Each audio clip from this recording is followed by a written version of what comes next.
Mesdames et messieurs et mesdemoiselles, je vous présente les 10 pays occidentaux qui ont le plus fourni du matériel et d'argent à l'Ukraine afin qu'elle puisse battre la Russie sur le terrain en Ukraine.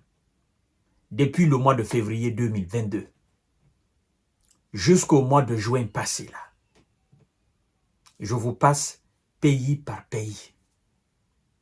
Et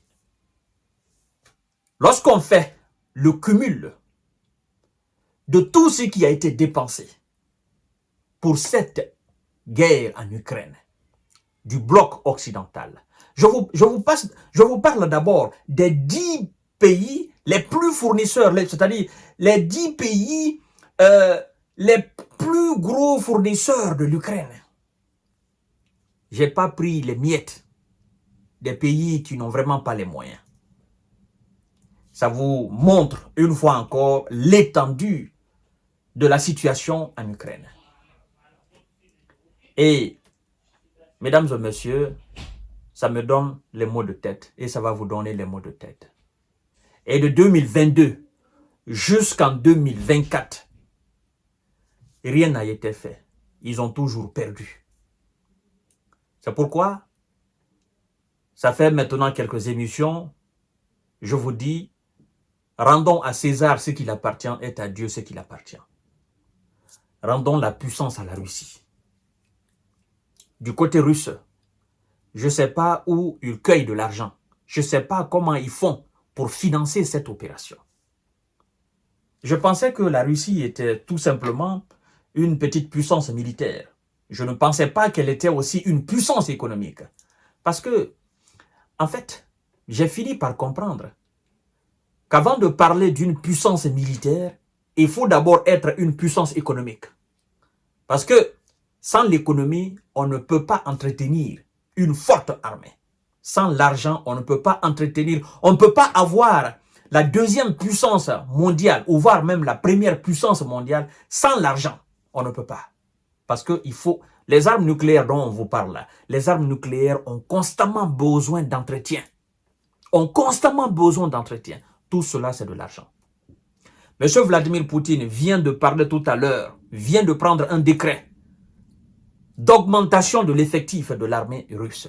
En cette période de crise, il vient de donner des injonctions au complexe militaro, au patron du complexe militaro-industriel russe, afin de multiplier la production des drones de tout type par 10. Et donc, cette année, l'armée russe aura 1 400 000 drones. Ça n'a rien à voir avec celle de l'année passée.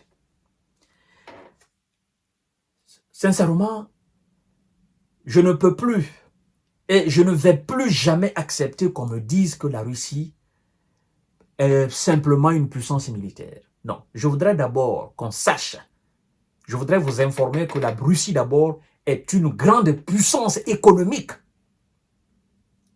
avant d'être une puissance militaire. Parce que ce conflit en Ukraine nous apprend que sans l'argent, quelle que soit votre capacité militaire, quel que soit l'effectif que vous avez, vous ne pouvez absolument rien faire. Parce que vous avez besoin de mettre plus de poignons dans l'approvisionnement, dans la conception, dans l'approvisionnement, dans l'entretien, dans la rotation de ces effectifs sur le terrain. Et d'ailleurs, maintenant, c'est en situation de guerre. En situation de paix, c'est autre chose. Mesdames et messieurs et mesdemoiselles, sans aucun doute, les WISA sont les premiers fournisseurs de l'Ukraine. C'est-à-dire, du 24 janvier 2022 au 30 juin 2024, mesdames et messieurs, les États-Unis ont envoyé à l'Ukraine une baguette somme de 75,1 milliards. C'est un milliard d'euros. C'est pas un milliard de dollars. 75,1 milliards d'euros. C'est que les WISA ont dépensé en aide militaire, en aide financière et en aide humanitaire. le tout cumulé. Vous comprenez? Après les 8 ans, viennent alors l'Union européenne. L'Union européenne a fourni à l'Ukraine quelque chose de 39,4 milliards d'euros. Vous comprenez? Essentiellement en aide financière, mais aussi essentiellement en aide financière et aide humanitaire. Donc, l'Union européenne n'a pas contribué, n'est-ce pas, en termes d'aide militaire. C'est une aide financière et aide humanitaire. Après l'Union européenne, vient donc l'Allemagne. L'Allemagne a déboursé quelque chose de 14,7 milliards d'euros en aide militaire, aide financière, mais aussi aide humanitaire. Voilà, effectivement. Aide financière, du moins ça. 14,7 milliards. Après l'Allemagne, vient le Royaume-Uni qui a déboursé 13,1 milliards en aide militaire, aide financière et aide humanitaire. Après le Royaume-Uni, vient le Japon. Le Japon qui a uniquement, n'est-ce pas, déboursé pour l'aide financière et aide humanitaire une somme de 9,1 milliards d'euros. Après le Japon, vient le Canada. Le Canada a déboursé non seulement pour l'aide militaire, l'aide financière et l'aide humanitaire. Donc, une somme de 7,2 milliards d'euros. Je vous parle du mois de janvier 2022 au 30 juin 2024, là, le mois de juin passé. Là. Donc, après le Canada, vient le Danemark.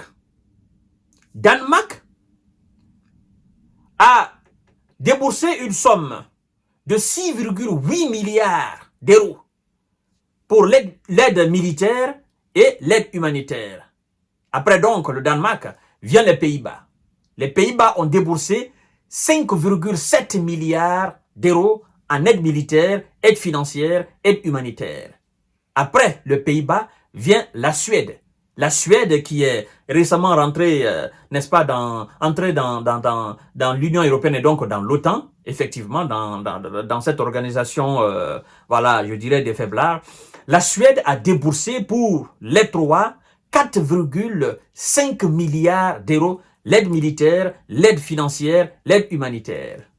Et en bas de la liste, comme 10e des pays les plus fournisseurs, les plus gros fournisseurs d'armes, n'est-ce pas, d'aide militaire et d'aide financière, d'aide humanitaire, vient alors la France. La France est 10e, avec 4,4 milliards d'euros. Et donc, lorsque vous faites le cumul de toutes ces sommes que je viens, faramineuses que je viens d'avancer, mesdames et messieurs, je ne l'ai pas inventé, c'est pourquoi j'ai fait la capture, elle est là. Lorsque vous faites le cumul de tout, ça va vous donner quelque chose, si je ne me trompe pas, quelque chose de 180 milliards d'euros. 180 milliards d'euros. Et donc, les 180 milliards d'euros, puisque la dernière enveloppe adoptée par le Congrès, ça c'est fait après le mois de juin 2024. Lorsque vous ajoutez cette dernière enveloppe, je dirais même, bon, ça c'est la dernière enveloppe du Congrès, mais il y a eu aussi une autre aide, 2 autres aides, n'est-ce pas, de la part de M. Biden, de la Maison-Blanche. Il y a eu 400 millions, il y a eu aussi 200 millions de dollars. Donc, vous prenez les 400 plus les 200, ça vous fait quelque chose de 600. 600 millions d'euros. Bon, 600 millions de dollars. Les 600 millions de dollars, ça va vous donner quelque chose de 500 et quelques en euros. Ça, c'est millions. Maintenant, vous prenez, mesdames et messieurs, les 180 milliards d'euros. Vous ajoutez à cela les 61 milliards, ça va vous donner quelque chose de 241 milliards. Tout ce qui a été voté et ce qui a été, bon, pour le moment, disons ce qui a été d'abord dépensé, ce qui a été envoyé, c'est 180 milliards. Parce que jusqu'à présent, les 61 milliards, on ne sait pas encore, voilà, si effectivement ils vont envoyer ou ils vont garder, je ne sais pas. Mais tout compte fait, ça a été voté au Congrès. Vous voyez, mesdames et messieurs. Donc, lorsque vous faites le cumul, ça vous donne 241 milliards. Les 241 milliards à peu près, ça vous donne la moitié du budget de la défense des États-Unis. Ce qui a été déboursé par les plus gros. C'est plus que cela. Maintenant, lorsque vous prenez le mois de janvier 2022 au mois de septembre là, 2024, de tous les alliés, vous ajoutez les miettes de ces petits pays qui ont voilà, les moyens très limités, vous allez vous trouver dans les bandes de 400 et quelques ou de 500 et quelques milliards. Ce qui a été déboursé pour que l'Ukraine l'emporte face à la Russie. La question fatidique, maintenant, que vous allez certainement vous poser, évidemment, bien sûr, quand j'y visionnaire, combien la Russie a déboursé pour faire face à ces gros de l'Occident? Combien? Et la Russie a enlevé l'argent là où? Point d'interrogation. Je vous donne rendez-vous tout à l'heure pour notre série d'informations de décortiquage. Tout compte fait, la Russie les tient tête et la Russie continue toujours à avancer sur le terrain. Et malgré tous ces milliards dépensés, c'est eux qui perdent, c'est eux qui reculent, c'est la Russie qui avance avec son maigre moyen, avec son armée en lambeaux, avec ses matériels militaires soviétiques, avec des chars, n'est-ce pas, qui s'embourbent selon eux. Mais c'est cette même Russie qui avance sur le terrain. La vérité va sortir un jour et vous saurez exactement ce qui a été fait ici sur le terrain en Ukraine. Mesdames et messieurs, partagez la vidéo dans tous les groupes possibles, ça donne des mots de tête. Eh oui.